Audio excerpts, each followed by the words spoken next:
여기 더해서 또 하나 그 좀 제가 좀 궁금한 포인트가 결국은 파운드리가 이제 큰 돈 들여가지고 하는데 그 신형 장비를 써가지고 이제 선단 공정을 처음으로 한다라는 거는 굉장히 의미가 있지만 이게 손님 입장에서는 이게 잘 나올지 안 나올지를 모르는 상황에서 주문을 해줘야 되는 거잖아요. 그렇습니다. 그러면 TSMC가 정말 전 세계 최고의 파운드리가 됐었던 가장 큰 요인 중에 하나는 결국은 이제 애플의 존재가 아닐까 싶어요. 애플이 선단 공정 가는 거에다가 물량 넣어주고 함께 해주고 뭐 이런 부분들에서 삼성전자는 상대적으로 여기에 좀 약했던 게 아닌가 싶은데 인텔이 1.8나노를 한다는 게 좀 다들 긴가민가 하고 있을 때 심지어 삼성은 3나노 한다는데도 그 고객 못 구해가지고 어디 뭐 블록체인 업체 잡아다 하고 막 그랬잖아요. 근데 이번에 인텔은 갑자기 마이크로소프트가 손을 번쩍 들더니 제가 첫 주문 넣겠습니다 이렇게 가는 거예요. 네네네.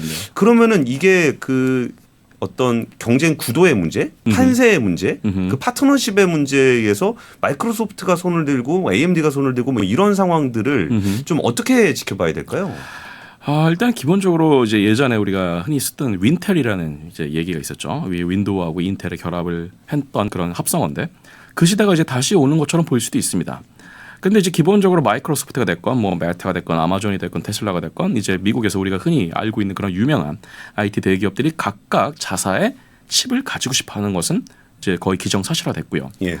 특히나 이런 칩들은 이제는 커머디티 반도체가 아니고 그야말로 주문형 반도체, 맞춤형 반도체가 되기 때문에 이러한 칩을 제대로 만들어낼 수 있는 파운드리가 미국에 있으면 미국에 있는 파운드리를 쓰는 것이 좋겠다라는 판단을 할 겁니다.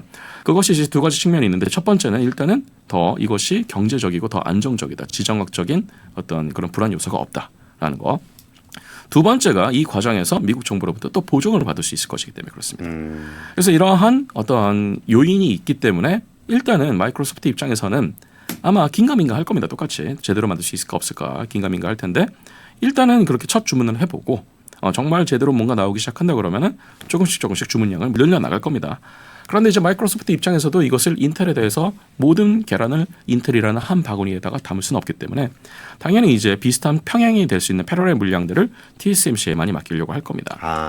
다만 이제 어떻게 보면은 여기서 이제 이런 팹리스 회사들이 선택할 수 있는 것 중에 하나는 뭐냐면 이렇게 파운드리를 여러 개를 돌리면서 똑같은 스펙의 칩을 만들 수도 있고요. 세대를 계속 약간 번갈아 가면서 만들 수도 있습니다. 예를 들어서 1세대 뭐 AI 인퍼런스 칩을 인텔에서 먼저 만들어 보고 거기서 뭔가 시행착오 있으면 그걸 가지고 TSMC에서 만들어 보고 TSMC에서 뭐가 있으면 다시 인텔에서 만들어 보고 그러면서 계속 가격 경쟁시킬 수 있으면서 그리고 이제는 계속 어떻게 보면 안정적인 채널을 두 개에서 만들 수 있죠. 파운드리를 마치 벤더처럼 이용해서 퍼스트 벤더, 세컨 벤더처럼 이용할 수도 있겠죠. 그런데 이제 아까 말씀하셨던 애플이 지금 가장 큰 고객이라 그랬는데 이 애플이 지금 가장 큰 고객이 되는 이 1위의 지위가 언제 바뀔지는 모릅니다. 애플에서 지금 고민 중에 하나가 뭐냐면 사람들이 예전만큼 폰을 자주 안 바꿔요. 그렇죠. 예를 들어서 이제 아이폰 16이 나올 텐데 아이폰 16이 나오면 과연 아이폰 15를 쓰던 사람들이 16으로 금방 갈아탈 것이냐. 이렇게 교체하는 그런 비율이 점점 떨어지고 있습니다. 매년. 그래서 폰 값은 계속 올라가는데 그 폰을 교체하려는 충성 고객들은 점점 낮아지고 그리고 특히나 중국에서의 지금 매출이 어마어마하게 줄고 있는데 애플 같은 경우에는 뭐 여러 가지 이유가 있겠습니다만 역시 가장 확실한 경향 중에 하나는 중국에서는 이제는 미국산 제품들에 대해서 일종의 애국 마케팅 차원에서 일종의 보이콧 비슷한 느낌이 지금 벌어지고 있는 상황이라서 테슬라도 그렇고 뭐 애플도 그렇고 이제 미국에서 좀 고성능의 칩을 필요로 하는 제품을 만드는 회사들의 어떤 수요가 적어도 중국 안에서는 굉장히 앞으로 더 급격하게 감소가 될 것이기 때문에 애플 입장에서는 이제 TSMC에서 자기네들이 가장 많은 주문을 한다. 뭐 예를 들어서 25% 정도의 매출을 올린다고 알려져 있는데 그게 엔비디아하고 위치가 바뀔 수도 있습니다. 아니면 이제 더 다양한 회사들이 올라올 수도 있겠죠. 뭐 브라드컴이나 뭐 구글이나 뭐 메타나 뭐 여러 가지 이런 회사들이 어떻게 보면은 이제 TSMC의 고객 생태계에 더 엎치락뒤치락하는 상태가 될 텐데 TSMC 입장에서는 이게 약간 불안한 기운을 만들어냅니다.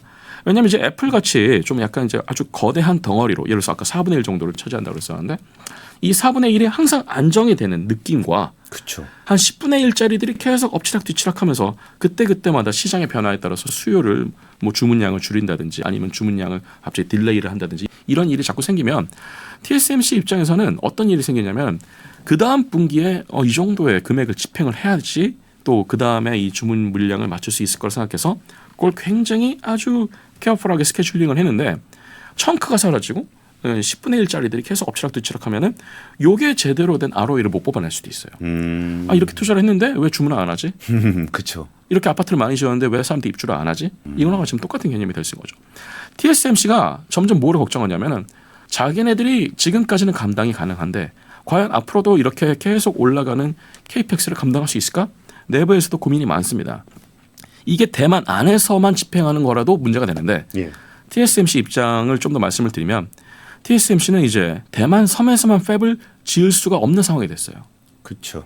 그래서 자꾸 일본으로 간다든지 미국으로 간다든지 뭐 심지어 독일로 간다든지 이런 얘기들을 하는데 대만 섬 바깥을 벗어나는 순간부터는 모든 게 다 돈입니다. 인건비든 건축비든 자재비든 뭐 기술 인력을 양성하는 비용이든 R&D 비용이든 다 올라가요. 최소 50%에서 많게는 두세 배까지도 올라갑니다. 그러면 이제 TSMC는 더 고민이 되는 거예요. 대만 바깥으로 지금 벗어나서 뭔가 팹을 만들고 그런데 예상보다 훨씬 더 많은 돈을 써야 되는데 이 돈이 제때 수익으로 돌아온다는 확률이 점점 이제 불확실해지고 있어서 그렇지만 투자를 게을리할 수는 없어요. 파운드리 업계에서는 적절한 이 투자 타이밍에 제대로 이 장비 구입이 되지 않으면 그만큼 장비가 이제 돌아가는 시점이 늦어지게 되고 늦어지면 늦어질수록 경쟁사에게 더 많은 따라잡을 수 있는 빌미를 주게 됩니다. 그래서 TSMC는 굉장히 고민이 많은 거죠. 계속 1등 자리는 뭐 앞으로도 한 10년 후에도 TSMC가 지금만큼의 지배력은 아니지만 여전히 아마 1등 파운드리는 하고 있을 텐데 문제는 이제는 그 시점쯤 되면은 지금에 보여주고 있는 TSMC만의 그런 지배력이 공고하지는 못할 것이다 라는 생각을 하게 되는 거죠.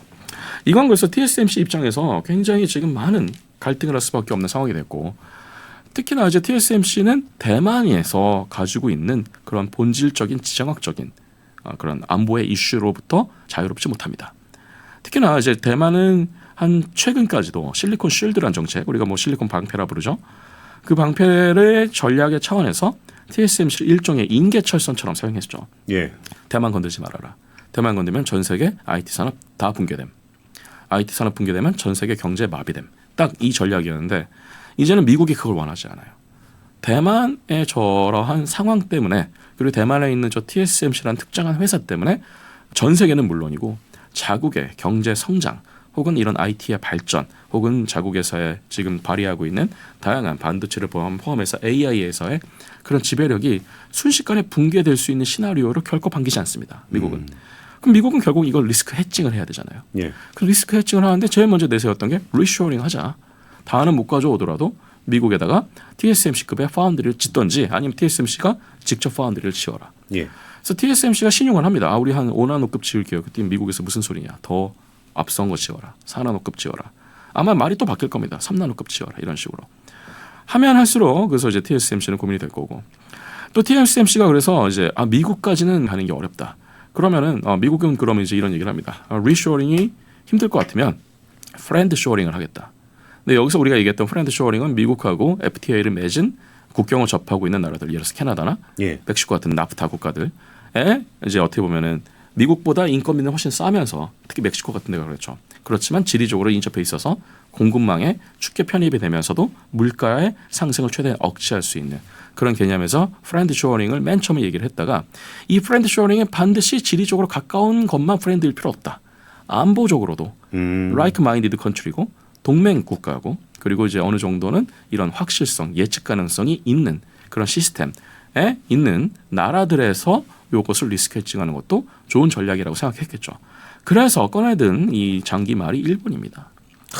한국도 좋은데. 네, 한국은 한국도 지정학적인 이런 불안 이슈에서 사실 자유롭지 못하죠. 그렇긴 하죠. 네, 예. 우리가 머리에 위에 이고 있는 어떤 불확정성 집단이 있기 때문에 그거는 사실 한국도 만만치 않은 불안정성을 가지고 있는데 일본을 미국이 활용하게 된 이유 중에 하나는 일단은 일본은 뭐 많이 죽었다고 하더라도 여전히 반도체 강국입니다. 그리고 일본은 반도체뿐만 아니고 여전히 제조업이 많이 살아 있으면서 생각보다 이제 일본의 물가가 싸요. 그죠. 일본의 인건비가 많이 싸요. 일본이 잃어버린 30년 동안 경제 성장이 거의 정체되거나 심지어는 마이너스를 기록하는 어떤 기간이 지속이 되면서 일본은 이제는 대만하고 비교를 해도 딱히 이 전문 인력에 지급하는 연봉이 크게 차이가 나지 않습니다. TSMC가 좋아했던 이유가 뭐냐면 TSMC가 맨 처음에 구마모토 1공장, 소니의 구형 팹이죠.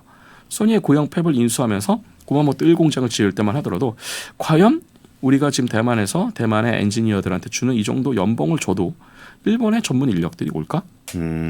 여기에 대해서 확신이 없었는데 뭐 웬걸 막 난리들입니다. 오겠다고 서로. 물론 이제 TSMC라는 이름은 아니고 JASM이라고 이제 이름을 바꿨지만 어쨌든 TSMC가 80%의 지분을 가지고 있기 때문에 사실상 TSMC의 자회사라고 볼 수 있고 따라서 TSMC의 그런 휴먼 리소스 뭐 인력 관리에 대한 정책을 그대로 계승했다고 볼 수 있는데 일본 정부는 그거에 더해서 혹시 TSMC가 뭐라 그럴까봐 보조금을 더 줍니다. 뭐 예를 들어서 아주 가장 간단한 보조금 같은 경우는 뭐 법인세를 뭐 깎아주겠다든지, 예. 아니면 땅을 무상으로 제공해주겠다든지, 아니면 전력이나 산업 용수를 확보하는 데 있어서 훨씬 더 페이버를 주겠다든지, 심지어는 구마모토에 있는 여러 기술 전문 대학들을 아예 TSMC 계약 학교로 만들어 버려요. 거기서 이제 아예 일본의 전문 인력들을 TSMC 인력용으로 양성을 해주는 겁니다. 그 비용을 다 일본 정부에서 부담하겠다. 사실상 이런 인력 확보, 교육 비용까지도 일본 정부에서 부담해주겠다. 그래서 구마모토 1편까지 일본 정부가 쓴 돈이 한 2조 한 3천억 정도 될 겁니다 아마. 많이 썼네요. 아마 누군가는 뭐 3조라고 얘기하는 사람도 있는데 TSMC가 어쨌든 좋아했어요. 여기서 공장을 운영해도 대만에서 운영하는 거랑 크게 다르지 않네. 그리고 오히려 일본 이제 정부에서 자꾸 이제 뭔가를 해주려고 그러니까. 그래서 이제 저번 달에 구마모토 1공장 준공식에서 구마모토 2공장 착공을 하겠다는 얘기가 나온 거예요. 와. 그래서 TSMC 입장에서도 이제는 한번 승부를 걸어볼 만하다 싶어서 구마모토 1공장은 철저하게 CIS 쪽이었어요. 그래서 시모스 이미지 센서 쪽. 이미지 센서. 그리고 이제 일부 자동차 반도체 같이 약간 어떻게 보면 고부가 가치가 아닌 그런 칩을 만드는. 그래서 일본 시장을 맨 처음에 노리고 그리고 이제 이미지 센서 같은 것들은 어쨌든 사람들이 계속 사야 되니까.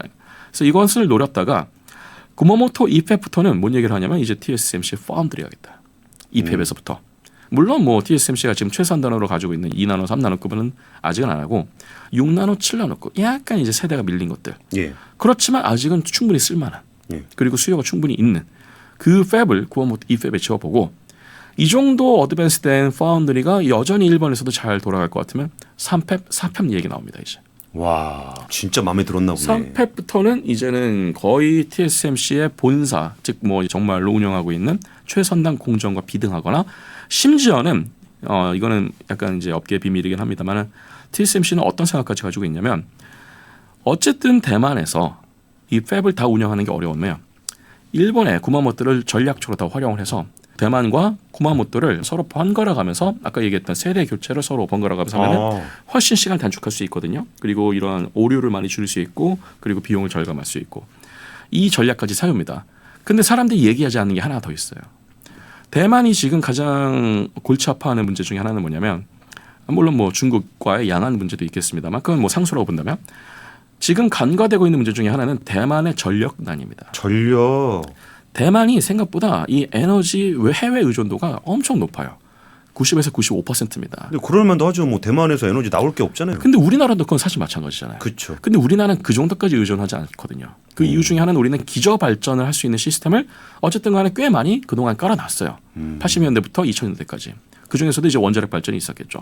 원자력 발전에 대해서 사람들의 의견은 굉장히 지금 다분하고 분분합니다만은 대만은 지금 이제 어떻게 보면 전략적 미수 중에 하나가 반도체 사업, 특히 파운드리, 반도체 제조업이 이렇게 전력을 많이 잡아먹는 산업이 될 줄은 몰랐어요. 물론 뭐 반도체 제조업에 전력을 많이 쓰는 거는 사람들이 다 알고 있었지만 이 정도까지는 아니었다는 거죠. 특히나 3나노, 2나노 가면 갈수록 아까 제가 EUV 말씀드렸는데 EUV가 세대를 교체하면 이게 절대 공짜가 아니라고 말씀드렸잖아요. 1세대보다 2세대가 장비가 많게는 10배까지도 전력을 더 씁니다. 왜냐하면 1세대일 때는 반사경이 6개나 7개 정도밖에 안 돼요. 근데 2세대로 넘어가면 10개가 넘어갑니다. 11개, 12개 이럽니다. 근데 이제 반사가 될 때마다 30%씩 이 광원이 날아가요. 그렇죠. 그럼 7개 쓸 때보다 11개 쓰게 되면 어떤 느낌이 되냐면은 이제는 원래 1세대에서 100만큼 나오던 빛이 2세대에서는 2밖에 안 나와요. 그럼 어떻게 해야 되겠어요? 애초에 더 많은 빛을 만들어야 되는데 넣어야죠. 그럼 더 많은 전력을 써야 되는 거죠. 그래서 이제 TSMC의 가장 큰 고민 중에 하나가 대만에 계속 있으면은 안보의 문제도 있습니다만 전력의 문제에 시달릴 수밖에 없다는 거. 대만 정부는 그래서 최근에 어떤 얘기를 하냐면 TSMC 미안하지만 전기세 30% 올리겠습니다. 이 얘기를 했습니다. 대만에서? 그러니까 TSMC는 우리나라처럼 산업용 전기에 대한 어떤 혜택을 받고 있는데 그 단가를 지금 30% 올리겠다 이런 얘기를 하는 거고 예전에는 어떤 느낌이었냐면 대만에서 정말 이 TSMC를 실리콘 쉴드로 생각해서 그런지 민간 쪽에 대해서 단전을 하는 한이 있더라도 TSMC에는 단전을 안 했어요. 그러니까요. 그러니까 사람들은 깜깜한 어둠 속에서 사는 한이 있더라도 TSMC는 불이 밝아야 돼요. 들이 가뭄에 하루에 3시간씩 단수 조치를 받았을 때도 TSMC는 24시간 깨끗한 물이 들어가야 됩니다. 그 정도였는데 이제는 TSMC한테도 그렇게 할 수가 없는 상황까지 온 거예요. 왜냐하면 대만에서 아까 제가 말씀드렸던 것처럼 기저전력, 기저발전을 할 수 있는 그런 근간이 굉장히 약하다고 그랬는데 그나마도 원자력 발전소가 좀 있던 것마저도 이제는 많이 폐쇄가 되거나 이제는 좀 있으면 중단을 해야 될 상황입니다. 그러면 이제 나머지 발전은 다 화력 발전에서 얻어야 되잖아요. 근데 화력 발전 쓰는 순간 무슨 문제가 생깁니까? RE100 문제가 생기죠. 예. 그러면 TSMC도 이제는 이 RE100 문제에서 자유로울 수가 없어요. 아무리 좋은 기술이 있다고 하더라도 자유로울 수가 없어요. 이걸 조용히 웃으면서 보는 기업이 인텔입니다. 인텔은 RE100가 지금 거의 달성이 됐어요. 아 그래요? 왜냐하면 미국은 신재생 에너지 발전 여건이 좋으니까 뭐 여차하면 그냥 남부 지역의 사막에다가 태양광 깔면 됩니다. 얼마든지. 그리고 뭐 반도체 회사들이 좋아하는 게 결국 실리콘이거든요. 태양전지 실리콘 패널을 만들 수 있고 그쵸. 훨씬 더 순도가 낮은 실리콘 패널을 써도 되니까 그냥 자기네들이 원래 잘하던 것을 그냥 깔기만 하면 돼요. 그리고 이제 그 과정에서 만약에 중국산 패널이 못 들어온다. 그럼 한국에서 가져오면 됩니다. 하나나 이런 데서. 그래서 뭐 지금 이제 여러 가지 복합적인 문제가 있는데 TSMC의 어떻게 보면은 가장 큰 골칫덩어리는 결국은 이 에너지 문제. 그리고 전력이 굉장히 확보하기 어렵다는 거. 그나마도 신재생 에너지 확보하기가 더 어렵다는 거. 근데 이 문제에 대해서 일부 솔루션을 줄 수 있는 나라가 일본입니다. 일본도 근데 사실 에너지 수입국 아닌가요? 뭐 그렇긴 한데 일본 입장에서 예를 들어서 일본이 훨씬 더 국토가 넓죠. 예. 그리고 일본은 아무래도 이제 그런 아직은 개발이 안 된 혹은 그런 이런 시골 지역 특히 규슈 같은 경우는 규슈에 계신 분들한테 약간 죄송한 말씀입니다. 굉장히 시골입니다. 근데 이제 그런 어떤 구마모토 외곽의 그런 서버 지역에다가 얼마든지 이런 태양광, 솔라 팜을 많이 깔아줄 수 있어요. 일본 정부가 지금 계획하는 것도 이제 그런 거가 다 포함이 됩니다. RE100 문제가 계속 이제는 발목을 잡을 것을 예상하고 있기 때문에 우리가 이것까지 패키지를 해줄게. 이거는 근데 한국에게 시사한 점이 굉장히 많아요. 예를 들어서 그러면 한국 정부도 이제 우리가 지금은 당분간은 원자력으로 기저 발전을 하면서 그린 텍소노미 때문에 아직은 RE100를 만족시킬 수 있을지 모르겠습니다만 결국 장기적으로는 우리도 신재생 에너지로 많이 옮겨가야 될 텐데 요거를 지방정부나 중앙정부 차원에서 뭐 예를 들어서 반도체 클러스터 주변이랄지 아니면 그 지역에다가 아주 거대한 신재생 에너지 발전 여건 뭐 당연히 그냥 솔라셀 뿐만 아니라 그것을 가능성을 좀 통제할 수 있을 만한 ESS까지 같이 만들어준다. 이거는 좀 이제 해외 그런 기업들 특히 에너지 문제에 골치 아파하는 그런 기업들한테는 굉장히 좋은 당근이 될 수 있습니다. 이런 것들은 좀 이제 우리가 좀 생각을 해봐야 되는 전략적 포인트 중에 하나가 되겠고 일본이 그거를 생각보다 지금 굉장히 잘 이용하고 있고 대만이 그래서 일본 원래 대만하고 일본 서로 좋아하잖아요. 그렇죠. 여기에다가 더 이제 일본의 어떤 싼 물가 그리고 정부 차원에서의 이런 지원에 대한 어떤 의지 그리고 일본 정부에서 뭔 얘기까지 하냐면 일본은 어쨌든 반도체 제조업이 많이 쇠락한 상태지만 소재와 부품 장비라는 허리가 여전히 강해. 그러니까 이 허리가 너네와 같이 클러스터를 만들어서 좋은 경쟁력을 만들 수 있는 요소가 될 수 있다라고 계속 설득을 합니다. 그래서 TSMC는 이제 대만에서의 팹 확장을 조금씩 무게중심을 일본으로 옮기거나 그러면서 이제 미국에서 요구한다 그러면 뭐 미국에다가 조금씩 또 팹을 이전하는 방식으로 해서 10년 정도 후에는 지금 대만 대 비대만의 어떤 비율이 95대 5 정도라면 10년 정도 후에는 이게 7대 3까지도 낮아질 수 있습니다. 6대 4나. 이거는 대만 입장에서는 좀 많이 전략적인 포인트가 없어진 것처럼 보일 수 있는데 오히려 리스크 해칭이 됐다고도 볼 수가 있는 거죠. 다만 이제 일본하고 대만의 또 공통적인 문제 중에 하나는 두 나라 모두 환태평양 조산대 위에 있다는 겁니다. 지진. 네, 그래서 지진, 화산, 해일로부터 결코 안전하지 않고 사람들은 일본이 굉장히 지진에 많이 시달린다고 생각하는데 일본뿐만 아니라 대만도 굉장히 지진에 많이 시달립니다. 사실은 그래서 이것도 우리나라가 또 어떻게 보면은 내세울 수 있는 장점 중에 하나인데 한국은 생각보다 아직은 지진으로부터 좀 안전합니다. 뭐 최근 들어와서 경주 지진이나 포항 지진 같은 것도 있었습니다만은 그래도 뭐 진도 7 이상의 지진이 거의 잘 일어나지 않는 나라인데다가 어떻게 보면은 굉장히 안정적인 지반을 가지고 있어서 그런 것도 이제 우리가 좀 제시할 수 있겠죠. 그래서 제가 말씀드린 것 중에 하나는 뭐냐면 우리가 계속 TSMC 혹은 대만의 반도체 업계를 경쟁 상대로만 많이 생각하잖아요.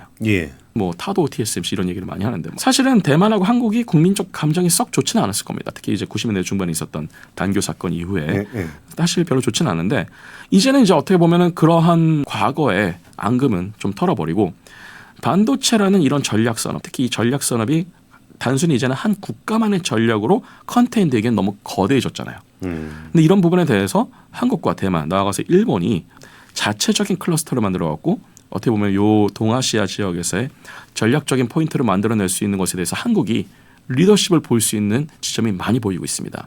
단순히 그냥 한국이 하나의 원오브댐으로 참여를 하는 것도 좋은 전략이 되겠습니다만 앞서 말씀드린 여러 가지 한국만의 장점들을 좀 활용을 해왔고 근데 이제 앞서 말씀드린 것처럼 이렇게 이런 편입 전략을 위해서는 우리가 내놓을 수 있는 좀 인센티브가 필요합니다. 그 인센티브가 굉장히 좀 강력해야 될 거고요. 이런 부분에 대해서는 이제 우리가 더 정책적으로 고민할 부분이 많이 있겠죠. 알겠습니다.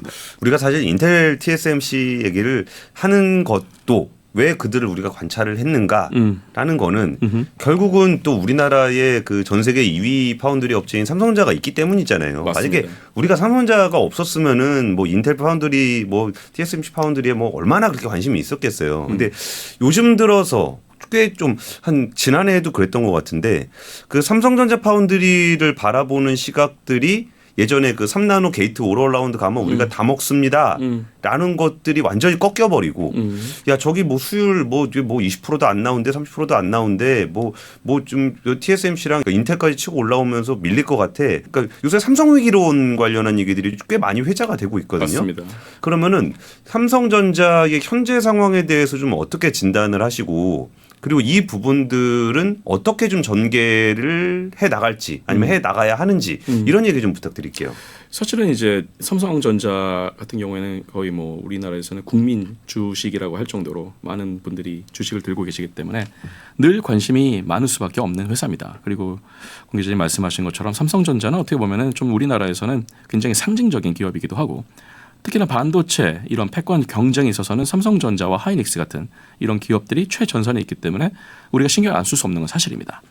다만 이제 삼성전자가 최근에 위기론을 겪고 있고 뭐 최근에 이제 어떤 방송에서는 이제 이 위기론의 근원이 무엇이냐에 대해서 아주 뭐 그런 심도 있는 분석을 한 다큐멘터리를 만들기도 했는데 여러 가지 원인이 있겠습니다만은 삼성이 최근에 들어서 초격차라는 표현을 잘 안 씁니다. 초격차가 안 나니까. 예전에는 그 초격차를 되게 당연하다는 듯이 얘기를 했었고 제가 그때 이제 느꼈던 것 중에 하나는 삼성 내부에 계신 분들이 그 초격차라는 거에 대해서 약간 자부심을 가지고 있었어요. 그래서 그 당시엔 어떤 느낌이었냐면 임원이든 직원이든 그 초격차가 삼성의 고유한 장점이고 이게 이제 어떻게 보면 삼성 사람들한테 자부심을 준 그런 요소이기도 했는데 반대로 얘기하면 그런 초격차를 만들어낼 수 있을 수준의 그런 리더십이 그 당시에는 굉장히 강했다라고도 볼 수 있겠죠.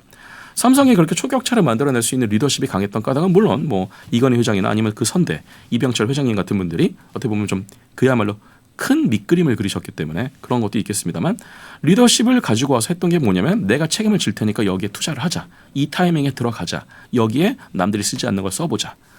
자기가 책임을 진다는 의식이 있었습니다. 리더들이.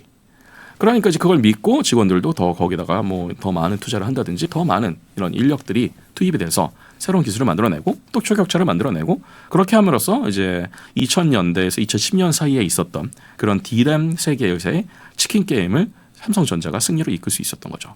그래서 치킨 게임을 하면서 D램이 이렇게 세 회사로 압축이 될 거라고 사람들이 그 당시에 생각을 못했어요. 그 당시만 하더라도 2000년대 중반만 하더라도 한 8개, 9개 정도 회사가 D램에 있었는데 그게 순식간에 이렇게 3개 회사 정도로 정리될지 몰랐죠. 물론 이제 많은 회사들이 다 합병이 되거나 뭐 마이크론처럼 이 엘피다를 인수하거나 이런 식으로 다 정리가 되긴 합니다만 그렇게 치킨 게임을 할 수 있었던 원동력 중에 하나는 물론 원가 삼성이 이제 이런 원가 관리를 잘한다 이런 것에 대해서 사람들이 잘 알고 있는데 원가 관리가 될 정도의 기반 기술력이 그만큼 있었기 때문입니다. 그래서 뭐 이런 공정 기술이 무슨 기술이냐 이런 얘기를 하시는 분들이 있는데 사실 그 공정 기술 하나가 100원짜리 비용 절감할 수 있는 요소 하나가 이게 누적이 되면 어마어마합니다. 사실은. 근데 이런 거 굉장히 잘했던 거죠. 삼성이. 그런데 이제 반대로 얘기하면 요즘 들어와서 이런 위기론을 겪고 있는 이유 중에 하나는 일단은 이런 리더십에서 충분히 이걸 책임을 지고 할 만한 어떻게 보면 이제 모험을 하기가 어려워진 상황이 좀 관측이 됩니다. 그래서 예를 들어서 이거를 했어요. 어떤 기술을 뭔가 가자 했어요. 그래서 예를 들어서 새로운 장비를 샀어요. 근데 이게 우리가 생각했던 것만큼 예를 들어서 효과를 못 낸다.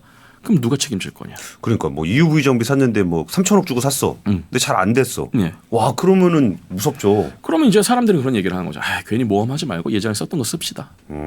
우리 괜히 다른 회사 인수하지 말고 그냥 우리가 알아서 할 수 있으니까 하자. 이런 식으로 가기 때문에 예를 들어가지고 인수를 반드시 했어야 되는 그런 회사들이 있었다면 인수를 해야 되는데 그걸 못하니까 오히려 밀리게 되는 형국. 그런 것들이 생길 수가 있겠죠. 이제 기업사에서는 잘 안 알려진 것 중에 하나가 뭐냐면 ASML이 2000년대 후반에서 2010년대 넘어갈 때 거의 망할 뻔했었어요. 자금이 부족해서. 그 당시에 EUV 리서그래피가 이렇게 양산 레벨로 갈 거라고 생각했던 전문가들은 거의 없었고, 그래서 저기에다가 엄청나게 많은 돈을 썼는데 저 장비를 만약에 아무도 안 산다 그러면 과연 ASML은 어떻게 될 것이냐에 대해서 굉장히 좀 많은 어떤 걱정들이 있었고, 실제로 ASML이 자금난에 시달려갖고 굉장히 위기를 겪은 적도 있었는데, 예를 들어서 삼성이 만약에 그때 ASML의 100기사가 되는 거죠. 너네 집은 우리가 한 30-40% 인수할게. 그랬으면 지금 삼성과 TSMC 입장은 완전히 바뀌었을 겁니다.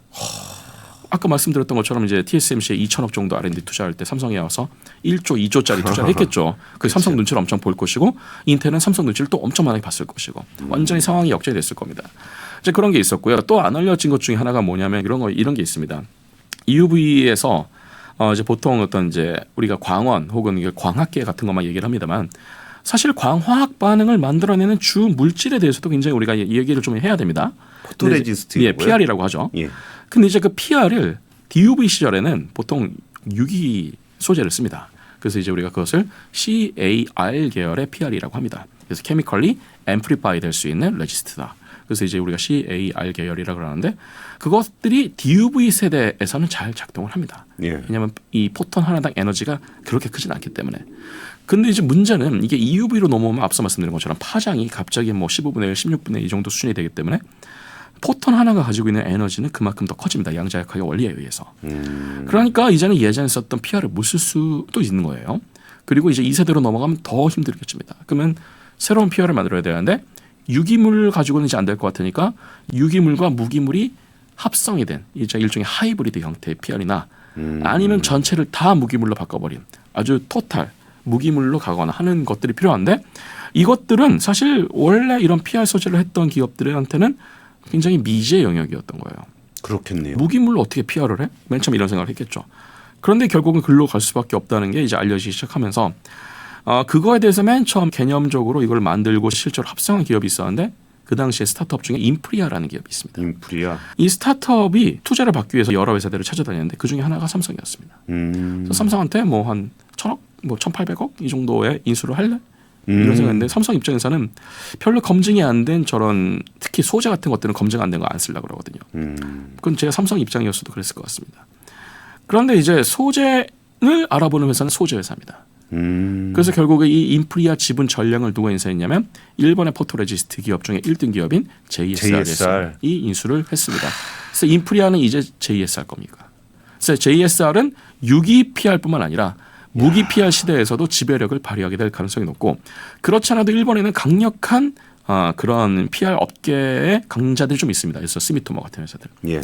근데 이제 JSR까지도 이제 들어와서 이제는 아예 이 PR에서는 더더욱 이제 일본의 소재 부품 장비의 지배력이 더 커지게 됐죠. 만약에 삼성이 그때 인프리아 지분 전량이 아니더라도 한 영향력을 발휘할 수 있는 30-40% 정도만 인수를 했더라도, 그건 지금쯤 이제 삼성은 EUV에서도 훨씬 더 시행착오를 줄일 수도 있었겠죠.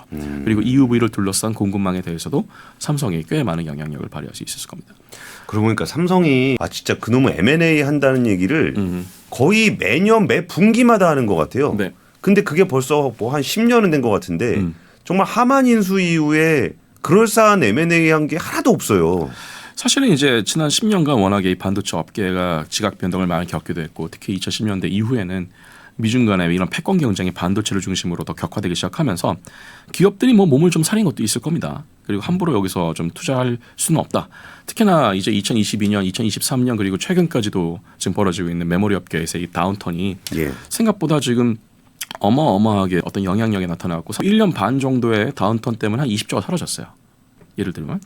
이게 만약에 몇 년 더 되면 어떻게 되겠어요? 100조가 순식간에 몇 조 단위로 줄어들 수 있습니다. 반도체 업계에서 제일 두려워하는 건 뭐냐면은 아까 말씀드렸던 것처럼 적절한 타이밍이 왔을 때 거기에 세대 교체가 되건 업그레이드가 되건 장비를 또 투입을 해야 됩니다. 그 시기를 놓치면 엄청나게 어려워져요. 이 반도체 제조업계 속설 중에 이 타이밍 2번 놓치면 망한다라는 속설이 있어요. 그런데 이제 그 타이밍을 들어갈 때 반드시 필요한 게 실탄입니다. 장비를 사야 되잖아요. 소재를 사야 되잖아요. 건설을 해야 되잖아요. 근데 만약에 실탄이 없으면 이제는 요거를 그냥 눈앞에서 놓치는 거예요.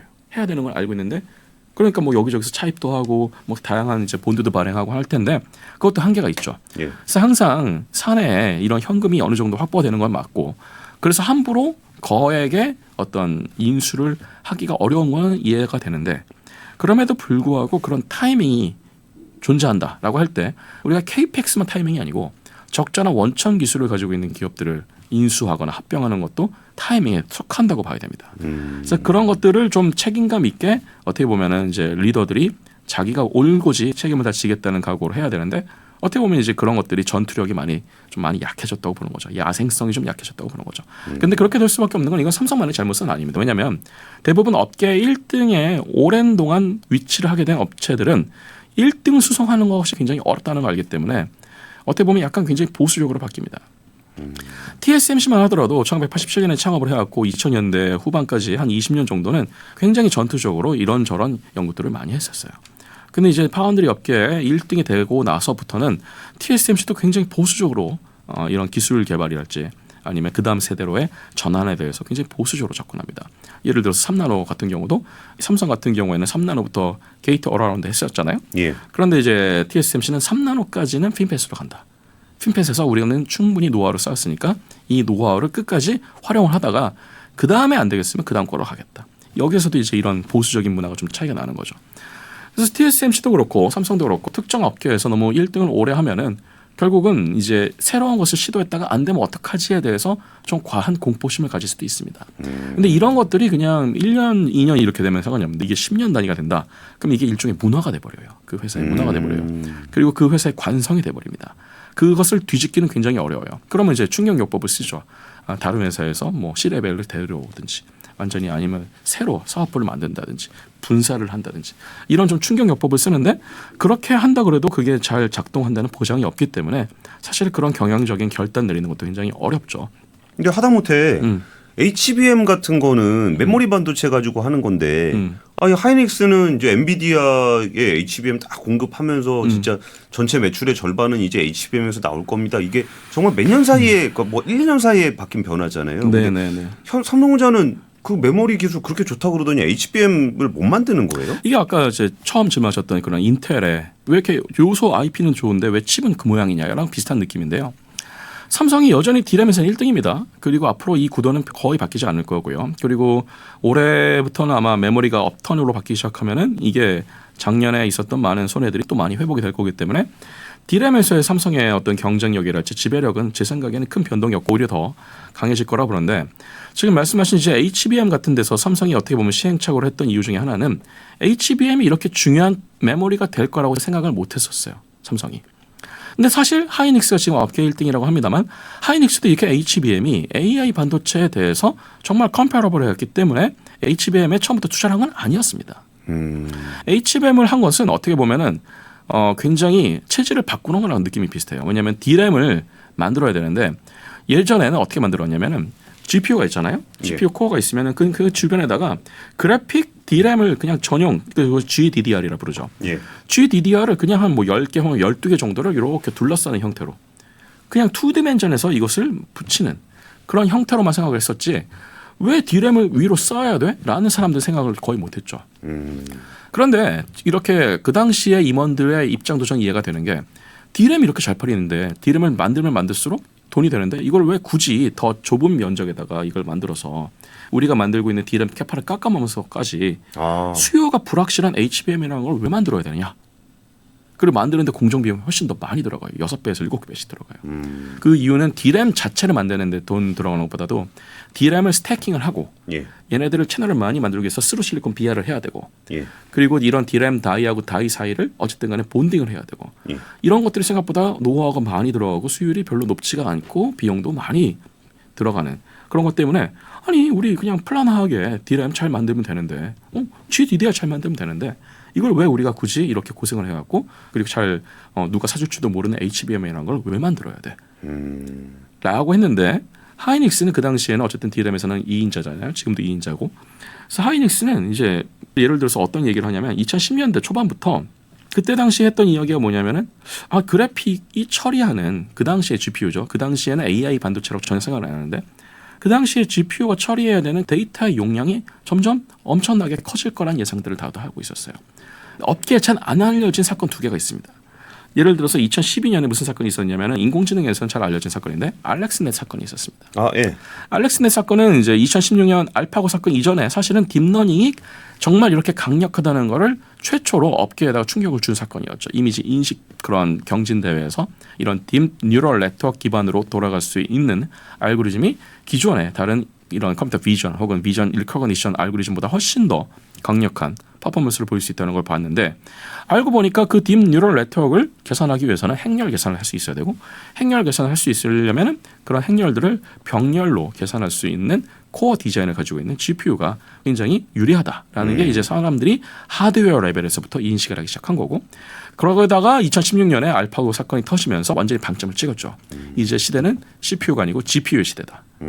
그런데 CPU에는 사실은 이제 이 캐시 메모리가 있습니다. 그래서 메모리의 계층 구도가 있기 때문에 캐시 메모리를 얼마나 용량을 크게 많이 만들고 그게 보통 이제 SRAM인데 그다음에 그 뒤에다가 DRAM을 어떻게 배치하느냐. 그래서 다 플라나라고 생각했지. 이게 굳이 뭐 GPU니까 이게 달라야 된다고 생각하지 않다가 GPU는 아까 말씀드렸던 것처럼 코어의 동작 속도도 중요한데 이제 여기서 지금 매트릭스 계산을 해야 되는 로 데이터를 어떻게 불러올 것이냐가 되게 중요한 문제가 되기 시작했어요.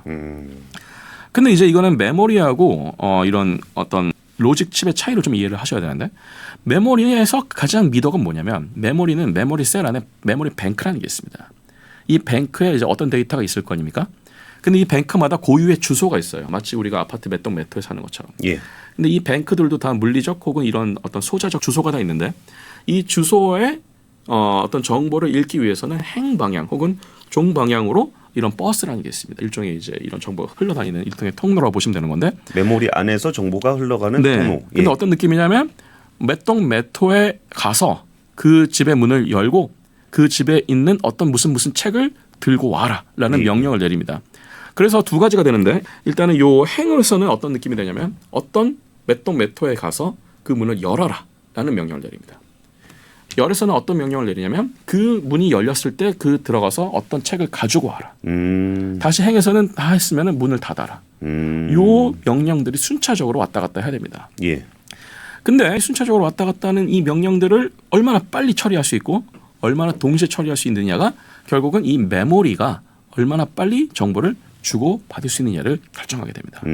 근데 이 문을 열고 엘리베이터 타고 왔다 갔다 하는데 이미 시간이 많이 걸리잖아요. 근데 사람들 책을 금방금방 읽어요. 그러면 누가 결국 동작 속도를 지배하겠습니까? 그거 배달하는 애들이 네. 중요해지죠. 얼마나 그 아파트까지 빨리 가고 엘리베이터 얼마나 빨리 타고 올라가고 문을 여는데 얼마나 시간이 걸리냐. 근데 보니까 여기서 시간 다 잡아먹는 거예요. 책은 금방 다 읽어버리는데. 그러니까 사람들이 생각한 거죠. 아 이게 우리가 AI가 됐건 뭐가 됐건 어쨌든 이 거대한 텐서 형태의 고차원 행렬 데이터를 계산을 해야 되는데 지금 시간을 다 잡아먹는 걸 보니까 이 메모리 뱅크에서 데이터가 왔다 갔다 하는 인풋 아웃풋 레이턴시가 시간을 다 잡아먹고 있구나. 이걸 어떻게 하면 바꿀까? 그러니까 사람들이 생각한 거죠. 아 그러면 엘리베이터 개수를 늘려. 고속 엘리베이터를 만들어.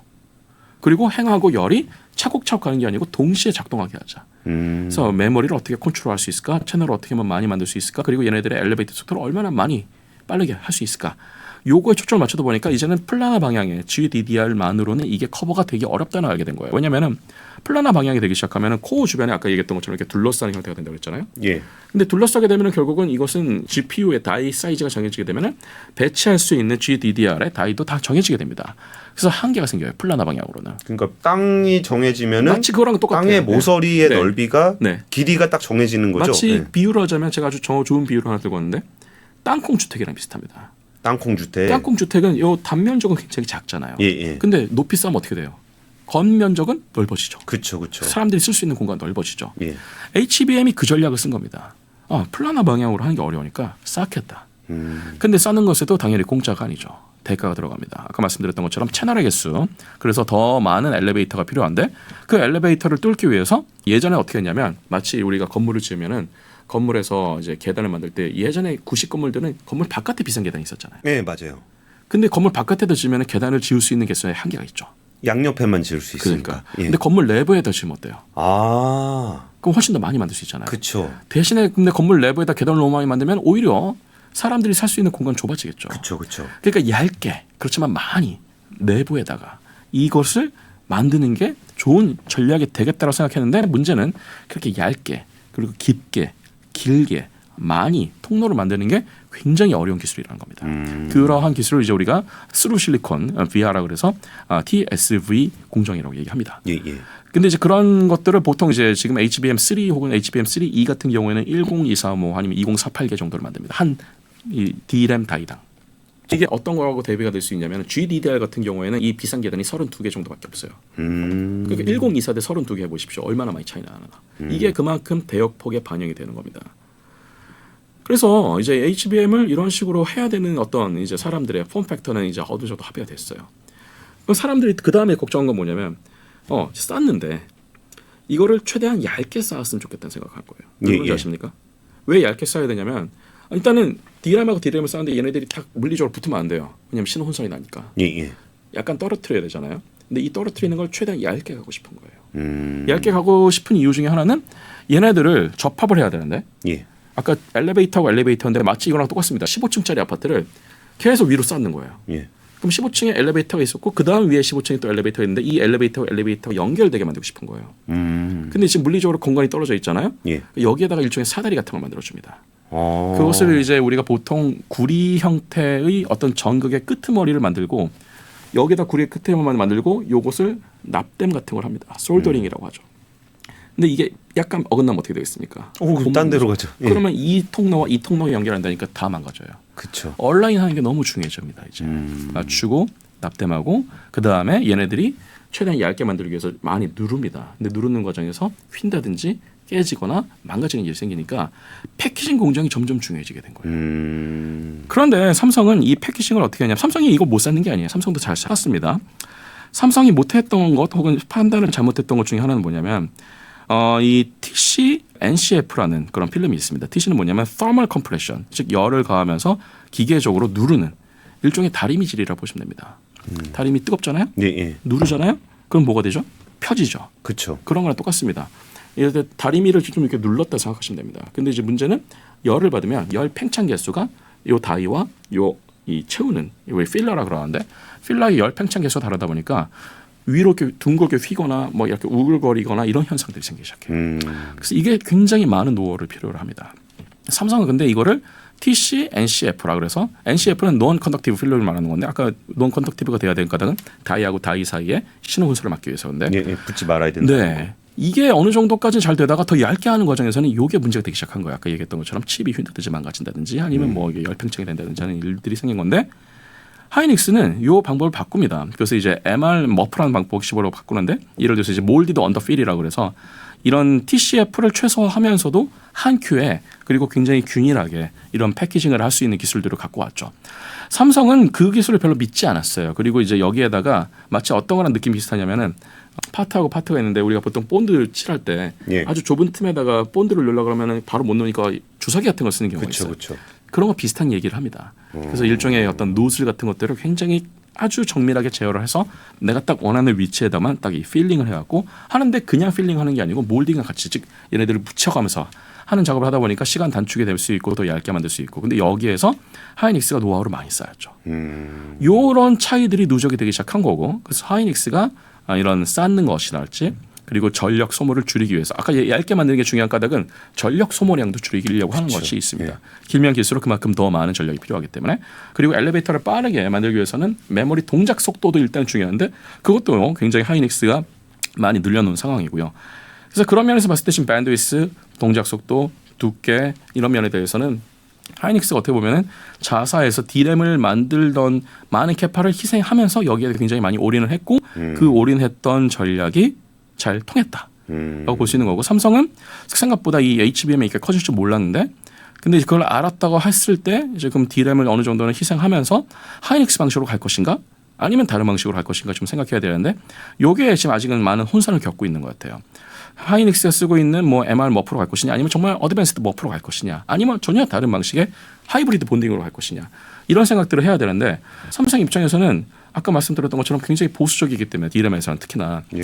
새로운 뭔가를 시도하려고 그러면 많은 고민을 할 수밖에 없는 상황이고 그렇지만 이제 너무나 지금 어떻게 보면 자존심 상하는 상황이 됐기 때문에 안 할 수는 없는 상황이고 예. 그래서 이제 아마 올해 안에 굉장히 많은 시도들을 할 거고 다만 이제 삼성이 제가 뭐 외람된 말씀을 드린다면 삼성이 지금 택해야 되는 전략 중에 하나는 뭐 예를 들어서 하이닉스가 이제 우리 12층 쌓고 있으니까 삼성은 16층 쌓아야 된다. 하이닉스가 16층 쌓으면 우리는 20층 쌓아야 된다. 마치 낸드 쌓기 경쟁처럼 이거 생각하면 안 됩니다. 쌓는 것도 쌓는 거지만 아까 말씀드렸던 것처럼 얼마나 저전력으로 그리고 얼마나 고속으로 엘리베이터 운전하고 무엇보다도 얼마나 이 엔비디아 같은 최종 그래픽 코어 만드는 업체들에서 원하는 인터포저와 그다음에 이 피지컬리 얼마나 가깝게 만들 수 있는 결국은 그래서 칩 본딩 기술도 굉장히 많이 필요하고요. 무엇보다도 그런 코어 만드는 밴드 업체들하고 처음부터 레이아웃 옵티마이제이션을 굉장히 신경 써서 이제 해야 됩니다. 그래서 어떻게 보면은 메모리에서 의뢰 마인드라는 게 원래는 없었어요. 메모리는 어떤 느낌이었냐면 대량 생산을 해요. 예. 그래서 그냥 고품질의 균일한 메모리가 나와요. 이걸 그냥 상가에다 갖다 팔아요. 그럼 사람들이 그냥 알아서 사요. 석유 파는 느낌이죠. 값하고 을 이런 개념이 없었습니다. 예. 메모리에서 적어도 HBM에 대해서는 이제는 값하고 을의 관계 같은 게 나오기 시작한 거예요. 그래서 이제는 주문형 메모리란 개념이 나오기 시작한 겁니다. 근데 HBM이라 그래도 회사마다 다른가 봐요. 꼭 그렇진 않은데 다만 예를 들어서 뭐 엔비디아에서 예. 이번에는 뭐 예를 들어 가지고 우리는 더 가깝게 만들어줘. 아니면 인터포저 개수를 더 많이 늘려야 돼. 아주 세부적인 파라미터는 조정을 다 요구를 합니다. 그러니까 뭔가 공장형으로 만들어서 갖다 붙이는 게 아니에요. 사람들이 이렇게 생각합니다. DRAM 그냥 뭐 어떤 뭐 마더보드에다가 그 슬롯에다가 끼워가지고 체결해갖고 그냥 셋업하면 끝나는 거 아니에요? 그런 다음에 메모리 회사에서 만든 드라이브 깔면 다 알아서 동작하는 거 아니에요? 그거는 범용입니다. HBM은 그렇지 않아요. HBM은 철저하게 코어 벤더사의 스펙에 맞춰서 동작해야 됩니다. 코어 벤더사는 제일 신경 쓰는 게 뭐냐면 결국은 얼마나 안정적으로 이 인풋 앤 아웃풋의 레이턴시를 줄일 수 있느냐. 이것을 굉장하게 아주 요구를 하는데 여기에서 전성비 코어에서 엄청나게 노력해서 전성비 올려놓고 시간 단축해 놨는데 메모리에서 이걸 다 잡아먹으면은 정말 화가 나죠. 제가 뭐 엔비디아 측의 사람이라도 화가 날 겁니다. 그래서 엔비디아나 이런 어떻게 보면 AI 칩을 설계하는 사람들 입장에서는 이 메모리가 정말 중요한데 이 메모리를 아무한테나 맡길 수가 없어요. 결국은 답은 3, 4밖에 못 하죠. D램을 제대로 만들어 본 이 3, 4밖에 없는데 그나마 이제 하이닉스가 지금 제일 잘하고 있고 삼성이 이제 이걸 따라가려고 그러고 마이크론이 기술력으로 많이 쫓아왔다고 그러는데 마이크론은 지금 캐파가 많이 부족합니다. 마이크론은 지금 삼성이나 하이닉스의 캐파의 한 5분의 1, 뭐 7분의 1 이 정도 수준까지밖에 못 가고 있어서 시장에서 지배력을 지금 당장 가져가기는 어려운데 경계해야 될 것 중에 하나는 마이크론이 이 HBM을 일종의 부스터 삼아서 전체 이 메모리 시장에서 마이크론의 쉐어가 더 늘어날 가능성이 있다는 겁니다. 왜냐하면 HBM은 일반 D램에 비해서 단가가 훨씬 비싸요. 예. 기가바이트 땅으로 따진다 그러면 HBM이 일반적인 DDR에 비해서 최소 5배에서 많게는 10배까지 비쌉니다. 그러니까 이제 사람들은 딜레마에 시달리는 거죠. 메모리 회사 사람들은. 그냥 안정적으로 검증된 약간 저 가격의 D램을 계속 만들 것이냐 아니면 저 D램 5개 만들던 거를 HBM 하나 만들면서 대신에 10배 가격을 받으니까 종합적으로는 2배 정도의 이익을 노리는 방향으로 할 것이냐. 단순한 계산은 그런데 예를 들어서 아까 말씀드렸던 것처럼 HBM은 고객 맞춤형으로 가야 되니까 이게 언제 어떻게 바뀔지 몰라요. 그렇죠. 그래서 항상 요 밸런스를 굉장히 잘 맞추는 게 중요한데 하이닉스는 약간 HBM에다가 더 무게중심을 두고 가고 있는 거고 삼성은 아직은 긴가민가한 거예요. 과연 이 시장이 계속 커질까? 정말 엔비디아가 계속 이렇게 고 HBM을 원할까? 사람들은 다 이제 HBM으로만 갈까? 그게 아닐 수도 있다는 생각을 할 수 있는 거죠. 그 신호탄 중에 하나가 이제 HBM을 위주로 하는 이런 대형 AI, 고성능 AI 칩이 정말 제값을 하나에 대해서 사람들이 약간 이제 회의적인 생각들을 하기 시작했어요. 뭐 예를 들어서 이제 요즘 흔히 얘기하는 엄청나게 많은 파라미터들을 가지고 와서 자사에서 만든 어떤 트랜스포머에 적합한 알고리즘을 돌릴 수 있는 칩을 만들었는데 그 칩을 만들기 위해서는 또 HBM이 필요하다. 이런 식으로 하는데 과연 이렇게 비싸고 전기를 많이 잡아먹는 칩이 그만한 가치를 하는가? 오히려 나는 그냥 핸드폰에서 이 AI를 돌리고 싶은데 HBM이건 GPU건 여기다 못 달잖아요. 그렇죠. 그럼 어떻게 할 거냐는 거죠. 그래서 이제 사람들이 생각하는 것 중에 하나가 물론 이런 온 디바이스용 AI 칩을 따로 만들기도 해야 되겠지만 온 디바이스용 AI 칩 뭐 그래서 그냥 어떤 특정한 어떤 AP라고 치겠습니다. 어떤 그런 아주 기능을 할 수 있는 상대적으로 작은 온 디바이스 칩이 예를 들어서 가로 세로 다이 1cm 정도 된다고 칩시다. 예. 그 주변에서 메모리가 차지할 수 있는 거는 걔네들이 한 2배 정도 사이즈 이내로 들어와야 됩니다. 그러려고 하면 우리가 지금 얘기하고 있는 이런 HBM이 들어오기는 어렵고 그래서 이제 사람들이 생각한 게 뭐냐면 혹시 낸드 기반으로 안 될까? 그런데 너무 느리지 않아요? 근데 어차피 HBM도 메모리 속도 자체는 코어보다 엄청 느려요. GPU 코어보다. 대신에 이제 HBM은 그거를 뭐로 극복한 거냐면은 밴드위스로 극복한 거죠. 예, 도로 폭으로. 예. 그럼 이제 낸드에서 그런 생각을 하는 거지. 뭐 DRAM에서도 저런 개념이 나왔으니까 낸드에서 저런 개념이 나오지 말라는 법 있어? 근데 이제 여기서 중요한 것은 낸드하고 DRAM의 동작 방식이 완전히 다르다는 겁니다. 다만 그래서 낸드에서 앞으로 지금 핵심이 될 기술 몇 가지가 있냐면 만약에 이렇게 온 디바이스용으로 낸드 혹은 구형 DRAM을 쓰게 될 경우에 오히려 밴드위스도 밴드위스지만 메모리 컨트롤러 기술이 더 중요해지게 될 겁니다. 아까 제가 뭐 주소 찾고 이런 거 했잖아요. 예. 그 역할을 하는 애들이 다 메모리 컨트롤러입니다.